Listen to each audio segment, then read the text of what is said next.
Is it time for recess yet? I'm so glad you found time to join us here on the Childcare Director's Chair, where Erica Sacoccio shares her best practices that she's refined through her passion of directing childcare centers over the last 23 years. From parenting interaction, systems to save you time, money, and stress, to profitability. She shares it all from the Childcare Director's Chair. Hello and welcome back. We're so excited that you joined us today. And today I want to talk a little bit about the importance of having clear communication in your child care center. You know, effective communication is the cornerstone of any successful child care center, and it ensures that the parents, the staff, and the children are all on the same page. It also helps you create a harmonious and supportive environment for everyone involved. So we're going to go over 10 ways that you can foster open, clear communication in your child care center. First, we're going to start with establishing a welcoming atmosphere. Now, I'm Italian, so that's very much part of my culture. I tell people right during a tour, I will probably get a cupcake for the birthday of your child. I am definitely a hugger. I just really like to have everybody feel as though they are welcome into my extended family.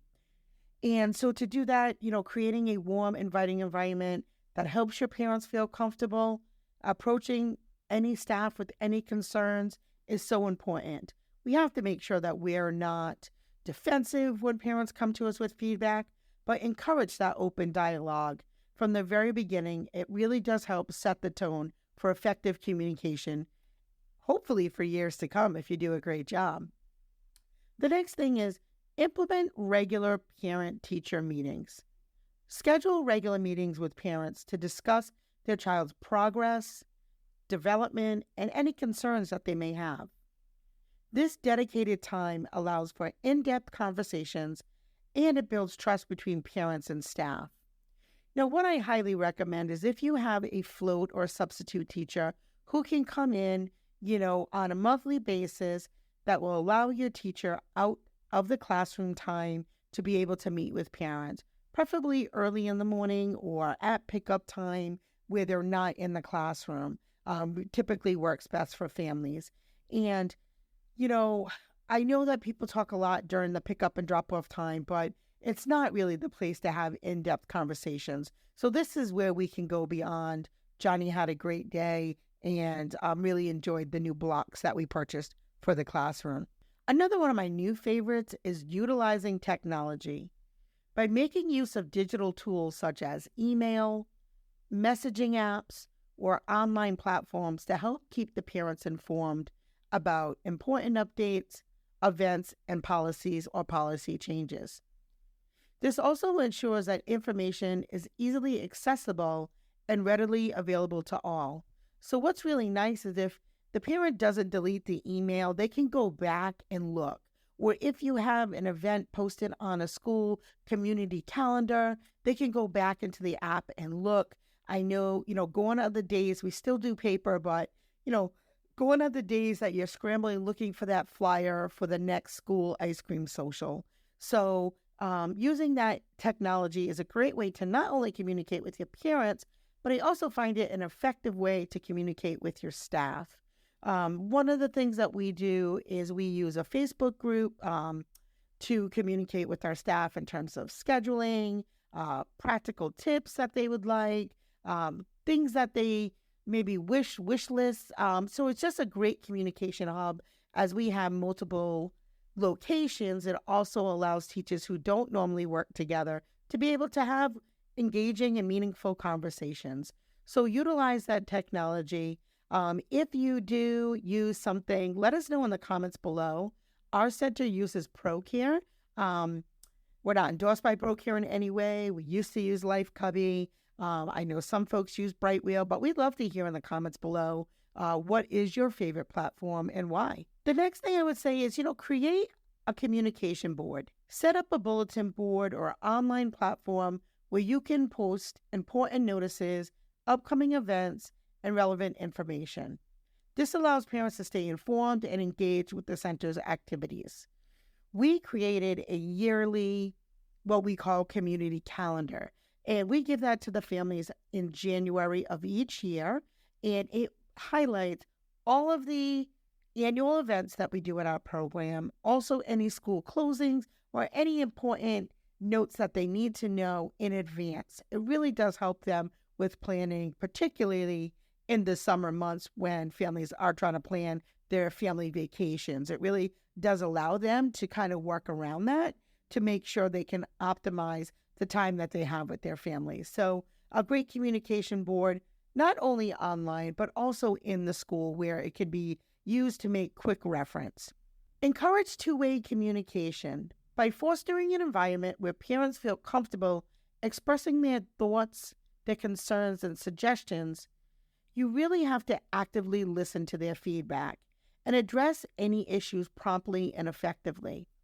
And if you are a high-quality program, if you are an accredited program or you're going through your state's quality rating system, this is an essential key to your continued development towards improving your rating, customer satisfaction. There's just so many reasons why it's great.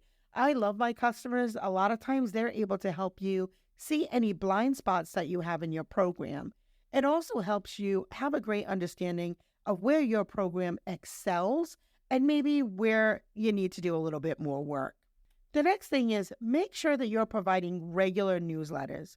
By sending out newsletters or monthly updates to keep parents informed about the center's activities, curriculum, or any changes or improvements being made at the center. This helps the parents feel connected and involved in their child's daily experiences. And let's face it, it's hard to leave your child at childcare.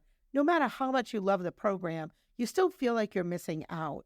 So, I sometimes have staff that are like, why are the parents so upset that I didn't put in 8 pictures of Johnny today? And it's really because they have that feeling of loss, and families really want to be connected to their child's growth and development. So that's why it's so important that we really do all that we can to provide as much information as we can. Now, I also have heard, well, I have some families that don't even look in the portal, and that's okay too. We offer many different ways to communicate with families, and so with that, we can meet every family where they are. The other thing is you want to make sure that if you have families that speak multiple languages, that all of the information that you're giving is in their home language. And so that you may need a translator or you may need some type of services where they can translate your newsletters into the proper dialect or the proper language for that family. Also, are your staff trained in effective communication? Make sure you provide your staff with training on effective communication techniques, active listening, and conflict resolution. This will equip them with necessary skills to engage in open and clear communication with both the parents and the children. Another thing that really is important as a childcare owner or leader or head of your program is to make sure that you establish clear policies and procedures.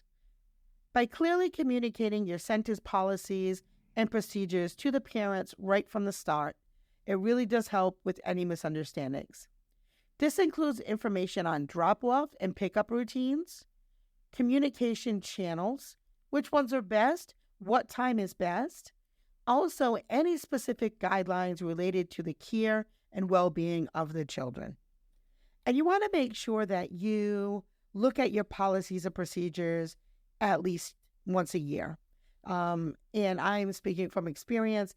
During COVID, we did not really update our handbooks. We kind of just sent out blasts of the, most recent regulations or changes, etc. And now that things have kind of gotten back to normal, I would say, we did go back and look at our handbook and made quite a few changes, to be quite honest.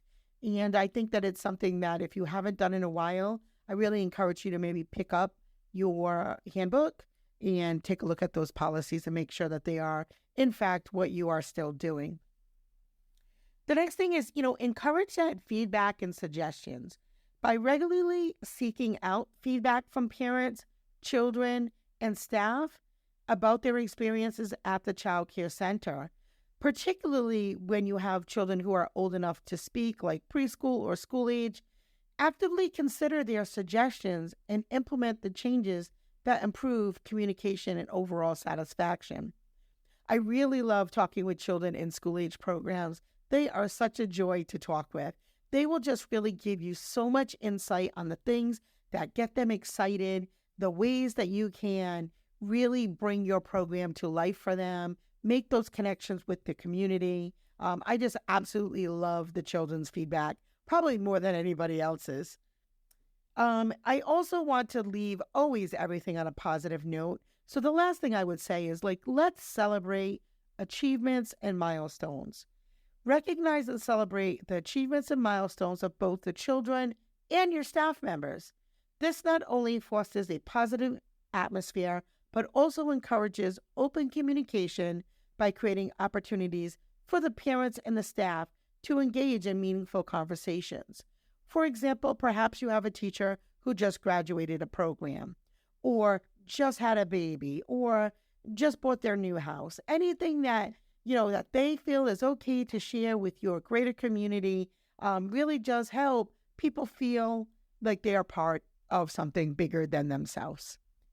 So by implementing these 10 strategies, you can create an environment that promotes open, clear communication in your child care center. And remember, effective communication is a continuous process that requires ongoing effort and commitment from all parties involved. Thank you for tuning in to the Child Care Director's Chair. Have a great day. Well, all the cute little kiddos have been picked up and it's time to go home. And that'll do it for another episode of the Child Care Director's Chair. Please leave a review so Erica knows the information is helping you to manage and improve your child care centers. Remember to subscribe to get the latest episode from Erica's Child Care Director's Chair.